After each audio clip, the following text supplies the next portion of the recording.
அனைவருக்கும் வணக்கம். என்னுடைய பெயர் லதா.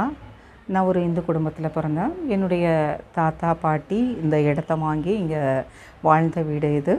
இங்கே என்னுடைய அம்மா அப்பா என்னுடைய பெற்றோர் இந்த இடத்துல எங்கள் அம்மா பிறந்த இந்த வீடு. அம்மாவுடைய பெயர் லீலாவதி. அவங்களுக்கு நான் மூத்த மகளாக பிறந்தேன். எனக்கு 2 தங்கச்சிங்க இருக்கிறாங்க.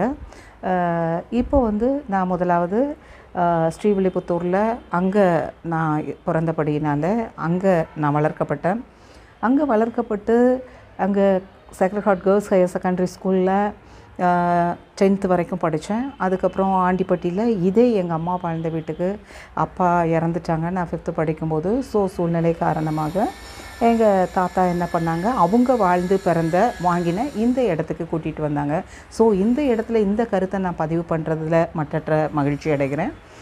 இதை எதுக்காக நான் சாட்சியாக பதிவு பண்ணணும் அப்படின்னா, ஒரு இந்த குடும்பத்தில் அந்த மாதிரி இருந்தாலும் கூட எங்கேயோ பிறந்து இந்த இடத்துல நான் பிறந்தது நிமித்தம் கர்த்தர் இந்த இடத்துல என்னை கூட்டிகிட்டு இன்றைக்கு ஒரு சாட்சியாக நிறுத்தியிருக்கிறார். நான் சேக்ரட் ஹார்ட் கேர்ள்ஸ் ஸ்கூலில் நான் படித்தேன். அதுக்கப்புறமா இங்கே Andipatti government girls Higher Secondary ஸ்கூலில் படித்தேன். என்னுடைய படிப்பை 2 years teacher training diploma course பண்ணேன். அதுக்கப்புறம் யூஜி சென்னை போய் செட்டில் ஆகிட்டேன். அம்மா கூட பிறந்த தம்பியை மேரேஜ் பண்ணேன். அவரோட நேம் பழனிசாமி. எனக்கு 2 குழந்தைங்க உண்டு. மோகன் திவாகர் அப்படின்னு சொல்லிட்டு பெரியவன் சிஇ, அடுத்தவன் பிலியே பண்ணியிருக்கான். என் கூட பிறந்த 2 சகோதரி உண்டு. ஒருத்தர் வடுகப்பட்டியில், அவளுக்கு 2 பெண் குழந்தைங்க, ஒரு பையன். அவங்க செட்டில் ஆகியிருக்காங்க. அவங்களும் அவங்களுடைய சந்ததியோடு கூட அவங்க சம்பத்தோட ஆசீர்வாதத்தோடு இருக்கிறாங்க. என்னுடைய அடுத்த 2வது தங்கச்சி பெங்களூரில், அவளுடைய நேம் சரஸ்வதி. அவளுடைய கணவர் பெயர் ரமேஷ். அவளுக்கு 4 பெண் குழந்தைகள் உண்டு. அவங்களும் கல்லூரி படிப்பை அந்த மாதிரி தொடர்ந்துட்டு அப்படி வாழ்ந்துட்டு வராங்க. கடவுள் யாருக்குமே கிடைக்காத ஒரு டேர்னிங் பாயிண்ட். நான் நடுவில் வேதத்தை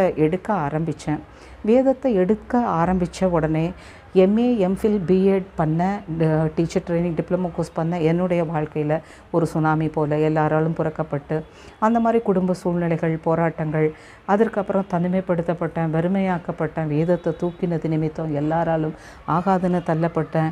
ஆனாலும் கர்த்தர் என்னை கைவிடலை. கர்த்தர் அரசு பணியில் என்ன ஒரு ஆசிரியராக 26/7/1999 பணியில் அமர்த்தினார்.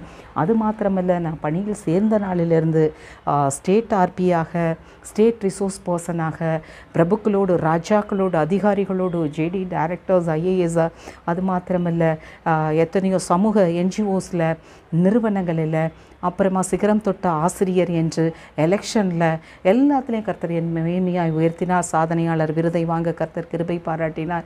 எல்லாம் என் வேதம் வந்ததுக்கப்புறம் என்னுடைய வாழ்க்கை முடிந்தது. நான் மரணத்தின் விளிம்பை நோக்கி போனேன் எல்லாமே. ஆனால் இன்றைக்கு என் அம்மா அப்பா, என் சகோதரர், என் கணவர், பிள்ளைகள், சகோதரர்கள் என்று நாங்கள் ஒருமனப்பட்டு சந்தோஷித்து களிகூறுகிறதற்கு இந்த சாட்சி, இந்த பிறந்த இடம், இந்த இடத்துல இந்த கருத்தை பதிவு பண்ணுகிறது நிமித்தம் நான் மற்றற்ற மகிழ்ச்சி அடைகிறேன். இதுபோல இன்னும் அநேகருக்கு இந்த பதிவு பிரயோஜனம் உள்ளதாக இருக்கும். நீங்களும் கலங்காதிருங்கள். உங்கள் துக்கம் சந்தோஷமாய் மாறும். ஆமென். காட்